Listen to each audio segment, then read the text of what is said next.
चौधरी जी और पवन राठौर जी, मंडल अध्यक्ष सुभाष जी, सभी अतिथिगण मंचासीन और समस्त विभागों से आए हुए अधिकारीगण, कर्मचारीगण, इस क्षेत्र के सभी बुजुर्ग, युवा साथी और मेरी मातृशक्ति सभी को प्रणाम करता हूँ। मेरे से पहले माननीय विधायक जी ने आपको बताया कि क्या स्थिति यहाँ की थी।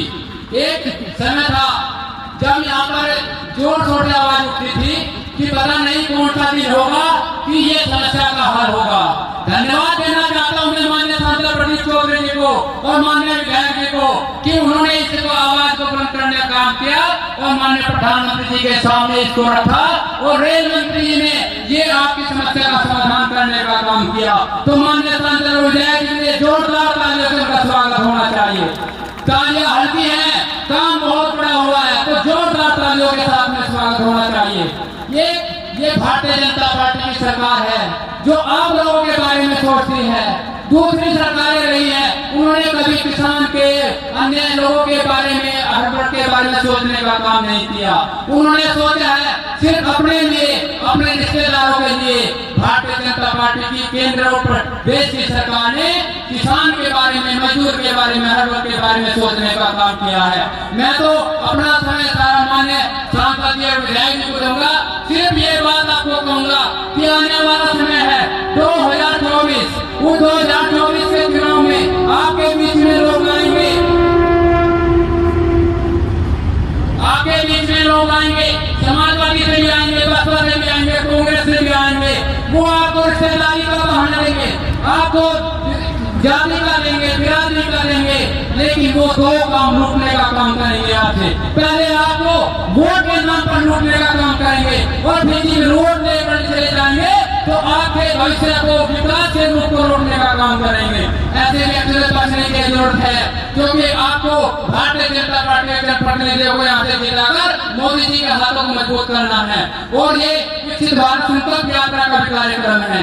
दोनों कार्यक्रम इकट्ठे हो रहे हैं। तो विकसित भारत संकल्प कार्यक्रम में ये यहाँ पर अधिकारी गण आए हैं। पहले ऐसी कोई सरकार नहीं जिन्होंने अधिकारी आपके द्वार भेजे हैं। पहले गुंडे मवाली गलियों में आकर आपका दरवाजा खटखटाते थे और आपसे रंगदारी मांगने का काम करते थे, आपको लूटने का काम करते थे। धन्यवाद है मोदी जी, धन्यवाद है योगी जी, आपने अधिकारी आज गरीब के घर पर भेजा है और पूछता है कि माता आपकी पेंशन नहीं बनेगा।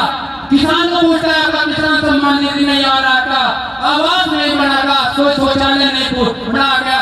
ये कार्य पूछने का काम आज अधिकारी कर रहे हैं। तो धन्यवाद मोदी जी का होना चाहिए, नहीं होना चाहिए। जोरदार तालियों से मोदी जी का धन्यवाद। और धन्यवाद योगी जी का भी, जो उत्तर प्रदेश की सिलसिला में बैठे हुए हैं, आपको सुरक्षा देने का काम कर रहे हैं। और हमारे माननीय सांसद जी केंद्र की सरकार की जो योजना यहाँ पर चल रही है, उनको यहाँ पर धरातल पर लाने का काम माननीय सांसद जी कर रहे हैं। और जो प्रदेश में योजना चल रही है, उनको धरातल पर लाने का काम माननीय विधायक जी कर रहे हैं। एक बार फिर पुनः मैं माननीय सांसद जी को धन्यवाद दूंगा कि इतना बड़ा कार्य करके अपने क्षेत्र की समस्या का समाधान करने का काम किया है। आपसे निवेदन करूंगा और विनम्र प्रार्थना भी करूंगा कि इसका जो ये कार्य किया है, इसका खर्च आपको 2024 में उतारना है। 2024 में माननीय सांसद को दोबारा यहाँ से सांसद चुनकर मोदी जी के हाथों को मजबूत करना है। एक बात और कहूंगा, एक गड्ढा यहाँ पर था, फाटक क्रॉस हो गई, एक गड्ढा था, कई वर्षों से हम देखते आ रहे थे, लेकिन वो गड्ढा नहीं भरा, लेकिन कई दुर्घटनाएं हो गई। एक दिन में और विधायक जी सहारनपुर से आ रहे थे, तो हमें फाटक क्रॉस करना था, तो माननीय विधायक जी ने गाड़ी कभी वहीं रुकवाई और अधिकारियों को फोन किया, कहा यह गड्ढा 4 दिन के अंदर भर जाना चाहिए, नहीं तो आपकी शिकायत बाबा के दरबार में लगेगी।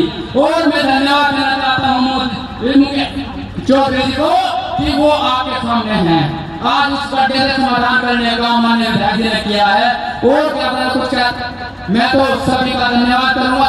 देहात मंडल के गाँव में माननीय मंचासीन, माननीय अतिथिगण करते हुए वे आए, उन्होंने समय दिया भारत संकल्प यात्रा के इस कार्यक्रम में। जिस व्यक्ति को कोई जो समस्या है वो अधिकारीगण से सुनिश्चित कराकर समाधान करा ले, क्योंकि हमारे हमारे मोदी जी ने विचार किया है कि 2047 में जब हम अपने देश की 24वीं स्वतंत्रता दिवस मना रहे हो तो हमारे देश का नाम विकसित भारत की सूची में हो, हमारा देश का नाम शक्तिशाली देशों में लिया जाए। तो ऐसा कहते हुए मैं अपने वाणी को विराम दूंगा। जय हिंद, जय भारत, जय श्री राम। बहुत बहुत धन्यवाद।